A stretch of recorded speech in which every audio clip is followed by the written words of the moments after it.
Morning everybody, welcome to my Sunday long run. Just taking a short recovery walk, around about 7.5 kilometers in, getting some elevation in today, running up Flyerish, which for anyone who doesn't follow me or doesn't know my location, it's a local hill in the heart of the Highlands, bit of a visitor attraction. Pleasant walk for all abilities, and I'm just running around the trails to the back. So yeah, I'm going to hit play and continue listening to the first episode of season 2 of the Press Play and Run podcast with Ryan Miller. Pretty good so far. But yeah, I'll continue to listen and I'll see you at the top.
Post-run Steve here, and unfortunately the audio from this section was completely useless. I did think it was going to be pretty bad given how blustery it was at the summit, but no, completely useless rubbish.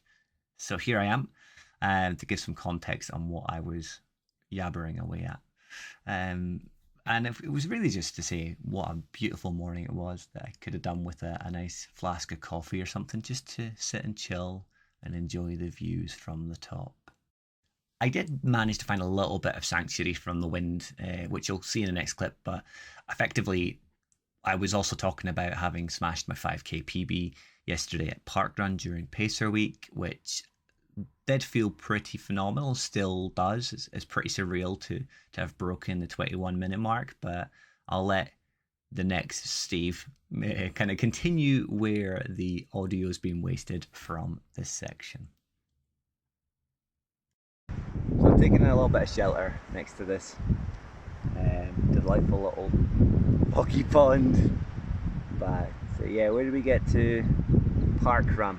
So yeah, absolutely smashed my 5k PB, which was on my plan for this year to try and do. So I'm delighted. I was ecstatic yesterday. It was phenomenal to be able to do it, and to have so many awesome runners around me to help me up afterwards, dust myself off, and yeah, it's a bit of a thought having to then set a new goal. Obviously, I think the most sensible is to try and get a sub 20 now, but the idea of taking 54 seconds off that time and the way I felt yesterday is insane. There was quite a heavy headwind for about half of it, if not a little bit more. I didn't feel like we had much of a tailwind, but the rains were coming in, so the wind kind of picked up, and just as I finished, the rain came on. But yeah, we'll dig deep, especially now that I'm partnered with Run Kaizen fitness app. I'll explain more about Kaizen in another video. But the guys have been so kind as to offer me a lifetime membership. So we're going to get them on the podcast very, very soon, and they can explain what Kaizen is, where they've come from, and what they're looking to achieve. But otherwise, yes, as I kind of hinted at, I got approached by Active Route. I think I may have mentioned it. If I have, I apologise, but I got approached by Active Route, so I haven't shouted it from the rooftops yet, but I will. So I'm now one of their ambassadors. There'll be a discount code, waiting for a t-shirt and such to come, so I can really show off the brand and start shouting out the awesome work that they do. But week one's been good. I've had another interview bagged for the podcast, and that was episode 4's Patrick Watkins. Much like Mike's, and much like with everyone I'm going to do this season, I'm going to focus on mental health as a question, and Patrick's does really hit you in the feels a little bit, and it's something he's not spoken about. It's something that even his family didn't really know about, and it did kind of, I didn't show it in the recording, but it did kind of affect me. It's difficult not to, especially when the subject matter that it's dealing with. So again, same as Mike's, same as I mentioned with Mike's recording, there will be kind of content warning of what we cover, just for anyone that might have a little bit of difficulty with mental health, just so it doesn't trigger anyone. But yeah, so far week one's been good. Coming to the end now. It's going to be difficult for week 2. Back to work next week, so I think I'm going to be very tired as the weeks go forward. I don't really have much in the way of annual leave left. I'm going to have to take days here and there and just dig deep for the next 15 weeks. But yeah, I'm going to continue running now, so I don't want to sit for too long, get cold. But enjoy the rest of the run, and if I catch you before the end, yeah, I'll do my sign off then.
So 22 kilometers completed. Pretty tough at the end there, just running out of steam, but maybe could have had a little bit more for breakfast. So kind of wrap things up. Good week for running. Good week for me. I think for anyone that knows me well in the running community knows I had a hospital appointment on Monday for yet another cancer scare. But all seems to be well. So that's the third one in the space of a year. But still got to stay extra vigilant. Certainly affects the mentality at times. And you see things going on around you in a different light because that's just the mindset you have. But hopefully the podcast kicking off next Friday will help keep my mentality positive as I like it to be. But yeah, hope you're all well, hope you all had a good week as well, and we'll see you next week for week 2. Oh, and also podcast starts next week on the 7th, so tune in.